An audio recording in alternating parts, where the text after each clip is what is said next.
George Floyd was laid to rest today, even as protest demonstrations triggered by his death continue across the country. With the memorials now concluded, KRCG 13's Kyrie Lee spoke today with Columbia protest organizers about their plans moving forward. Yes, the various protests in Columbia overall have been peaceful and they show no signs of letting up. However, organizers have their mind set on big goals to create change within this community and across the country. I think the message is showing people that we are relentless and it's not a facade, that we are real and we are here for a reason. Behind the continuous protest are voices that want to be heard and be part of change. First off, the number one thing that made me want to hear is the fact that I'm a black man and the fact that it could have been me next.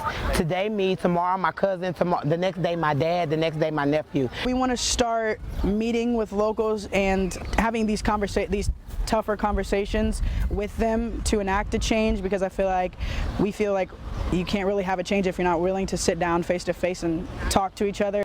Plans of action are already underway. It's time for action. So some of the things that I've already started to plan is like a meeting between the community and the police officers. I'm also planning a petition for a conviction. I'm also wanting to build a strong black male group. Marching onward to bridge the gaps within the community.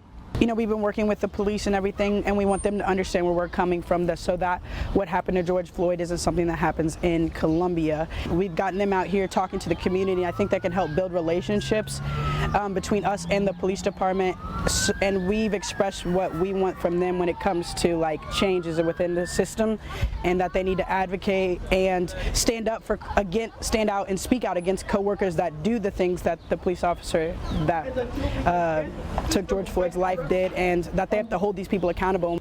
Taking steps to build trust and understanding. I want to raise awareness within our community. I want people to start speaking up. As people have been saying, silence is compliance. We need people speaking up, standing with us, supporting us, speaking out for us, because we can't do it on our own. We are not here to break up our city. We are here to heal it with love, peace. Rockbridge High School students started a thread on Facebook over the weekend inviting everyone to share their experiences with racism while attending the school. Since then, the thread has received over 1,000 comments. KRCG 13's Ashley Eddy joins us now after attending tonight's school board meeting where that topic has been addressed. Kermit, the former student, came to the school board meeting tonight with a list of ideas she feels the district should implement moving forward. The Facebook post thread has since gone viral discussing racism.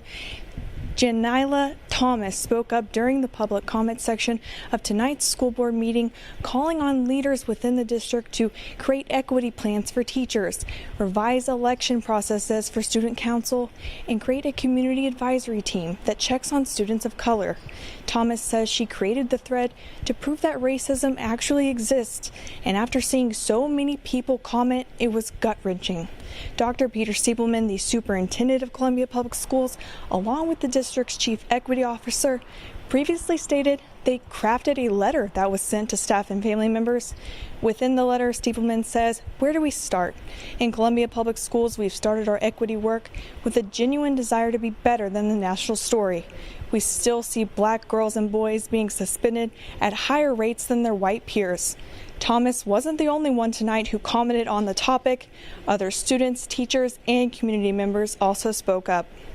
I'm really hopeful about the situation, and so hopefully they take it well. Hopefully they take it into consideration and take it seriously, because this is obviously a very serious problem.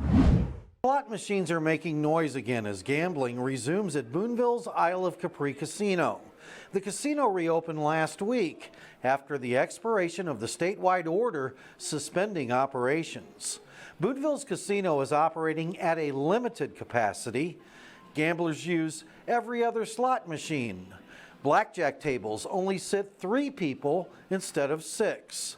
Gamblers we talked to say they are not worried about the virus. I think it's all a bunch of the media's blowing it up, and I don't really think it's as big of a deal as they say it is.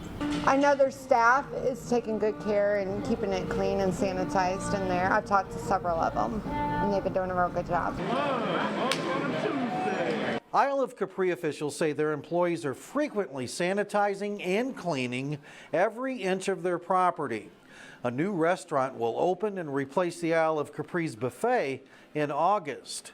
State health officials report the majority of Missourians who have died from the coronavirus were age 70 or older.